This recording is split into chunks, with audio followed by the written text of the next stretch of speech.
following program is rated TV MALV. It contains strong language and violence. It is intended only for mature audiences. You mess with the fro, you got to go. I just lie awake and think so pleasant I see under some magic spell. But when autumn came, her love did not remain. What's good, y'all? Welcome to first episode of Risky Watch. I take a look at controversial or critically unacclaimed movies and TV shows, or just something that's kind of a risk for me to watch. I don't know if it's going to be good or bad or super crazy. First up, we got Terrifier, the first one, and the Hungover games, one of those kind of throwbacks to those cheesy parody movies you had in the 2000s, like epic movie, superhero movie, Scary Movie 3 and 4 around at the time, but they were just going overboard with those. But I think Hungover games is like one of the last ones they dropped.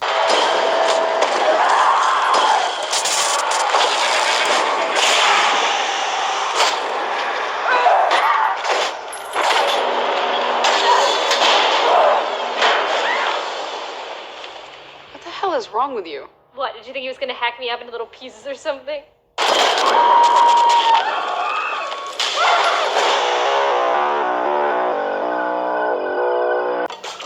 Art the Clown is a menace for real. Yeah, doesn't talk the whole movie, is mute the whole time, has a whole little arsenal of weapons, and this clown is more scary than it because Art the Clown has guns, has pistols. So, yeah. You fucking freak! Get over here! All night with you, you fuck! Enough!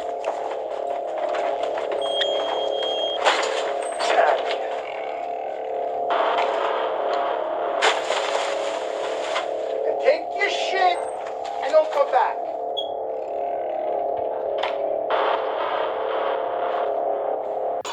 Now, to be honest, I didn't find this movie particularly scary. A few times I got kind of bored with the movie. It's a very, very basic premise. It's just two young women, night of partying. One is super drunk. They end up kind of being followed by Art the Clown, and they're just trying to escape him. There's a dude that's bug bombing a building that's in the mix. And it's just one of those kind of slasher/survival horror movies. I'm not a big fan of those, to be honest with you. If I watch like a slasher horror movie, it's going to be one that's kind of intentionally cheesy. The only ones I really go for, I'm a big fan of the Michael Myers movies, except the last one. The last two they did really were trash. The last one especially, super trash. If you are not a fan of gruesome, violent, gory content, I would stay far away. Obviously, this is not a kid's movie. I don't know if this has an official rating, if this is rated unrated or if it was rated R, but the kills were serious up in here, and they used practical effects. At one point, I had to say to myself, hey, it's a movie, it's only a movie. They did the effects. So yeah.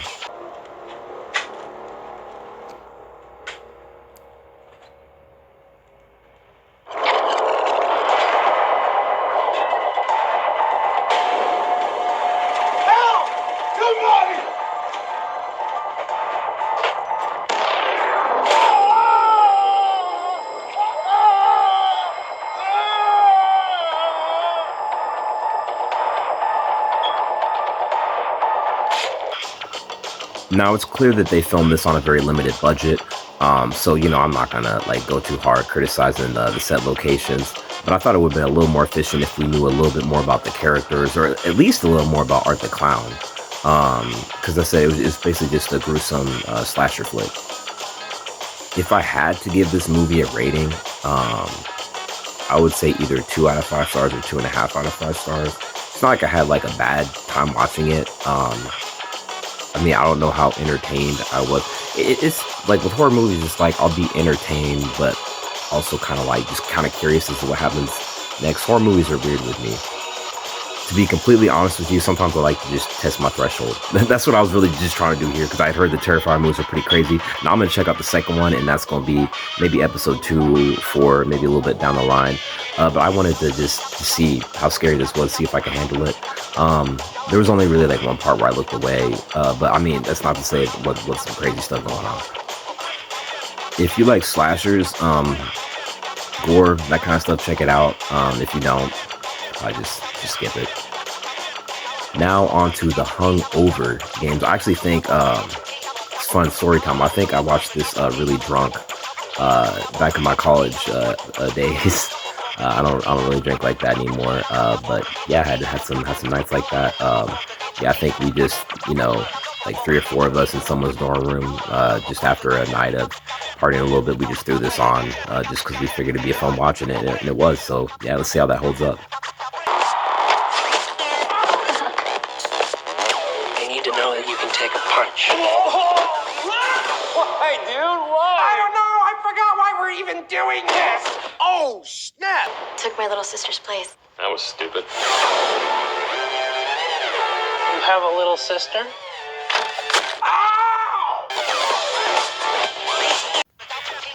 All right, I literally just got done watching Hungover Games, and watching the credits, it makes so much sense that Jamie Kennedy was involved in the writing. Yeah, Malibu's Most Wanted. Yeah, this is a lot worse than Malibu's Most Wanted. Malibu's Most Wanted has some funny stuff in there, but the way they ended the movie, I thought was whack.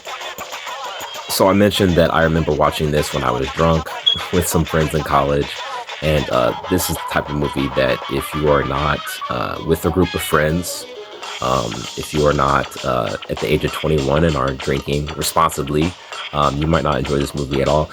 So this is a parody of the Hunger Games and the Hangover movies. If you haven't seen the Hunger Games or the Hangover movies, you're not going to get a lot of the jokes. It's not written like Spaceballs, the Mel Brooks '87 classic, where because when I first watched Spaceballs as a kid, I hadn't seen the Star Wars movies yet, but I still thought the movie was hilarious. It's not written that way. If you haven't seen Hunger Games or not Spaceballs, or the Hangover movies, you probably wouldn't get a lot of the jokes.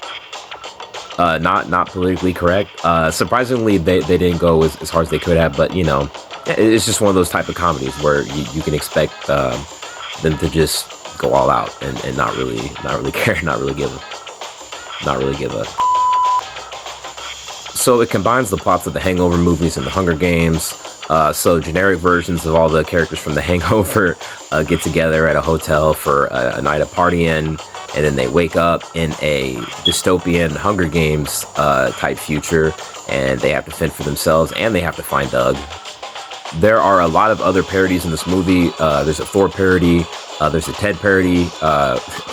They made Ted even grosser and racist. He was a little bit racist in those movies, though. There's a Barack Obama parody that shows up for a second, so not just limited to movies and wasn't really any TV shows they parodied, just mainly movies.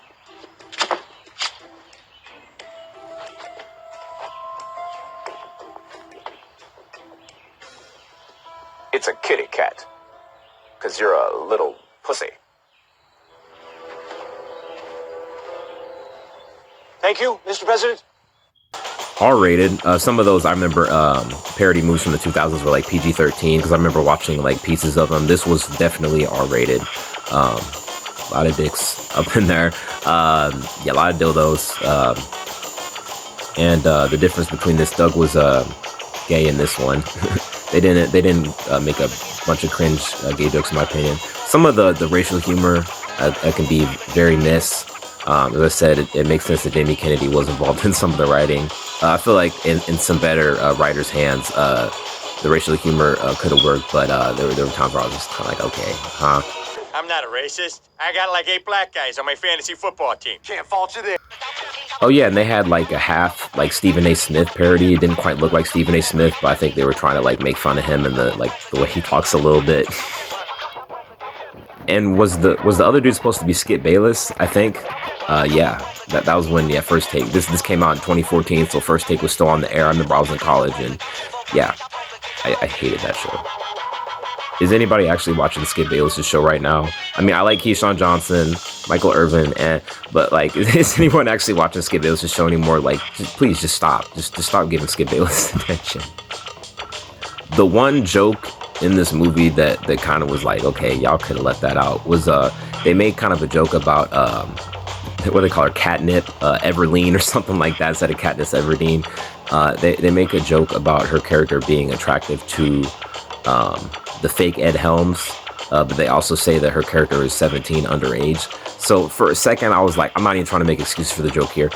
For a second I was thinking maybe they were trying to comment on the fact that they cast like Jennifer Lawrence, who was seen as attractive in Hollywood, I guess, as Katniss Everdeen in the Hunger Games movies, even though she was like 20 something when in the novels she was 17. Now, I want to say real quick, the Hunger Games movies dropped the ball. The Hunger Games books were a lot better. I still need to read all of Mockingjay, the last book, but I like the first two books a lot better. I don't like that they killed Rue. I thought that was kind of trash. But as a, dystopian, young adult novel, I thought they were, pretty good when I read them, because I was just kind of curious, because I thought the first Hunger Games movie was the best one. Then after that, I thought the second one I thought was decent. Then after that, I was like, okay, these are kind of dry. So I think this is legit, like, one of the last, like, of those parody movies from the 2000s. You had epic movies, superhero movie, you had Scary Movie 3 and 4. Scary Movie 5, I think, might have came out after this. Scary Movie 5 was terrible. I didn't even make it, I think, 20 minutes through that one. And this, to be honest with you, if I wasn't reviewing this, I don't know if I would have sat through the whole thing. This is the type of movie that you throw on at, like, 1 in the morning when you're just bored and you have nothing else to watch. Yeah, I don't know if I could really recommend this movie, though. If I had to give it a rating, I would say 1 or 1.5 stars out of 5. I've had a lot worse times with other movies, so I can't say I, like, hated, this movie. But yeah, I can't, so I can't really recommend it. A lot of crude humor. Some of the humor is very juvenile. I did find myself laughing at some of the jokes, not gonna lie. Decent amount of nudity. I've seen worse, but yeah, they definitely went hard on the nudity. Oh, and I almost forgot to mention, the fake Doug is almost like doing blackface in one scene. He has like some mud rubbed on his face when he emerges from behind a bush. It wasn't quite blackface, but it was enough to kind of, make me, raise an eyebrow. I had to mention that real quick. Thank y'all for tuning in to Risky Watch. Next up, we got Nolan with Nicolas Cage. I heard this ending was terrible. We'll see what happens. In Star Wars The Last Jedi, the most divisive film in the Star Wars franchise. I slept through about 20 minutes of this when I first saw this in theater, so I'm going to try to get through the whole thing without taking a nap. Anyway, have a good weekend, y'all.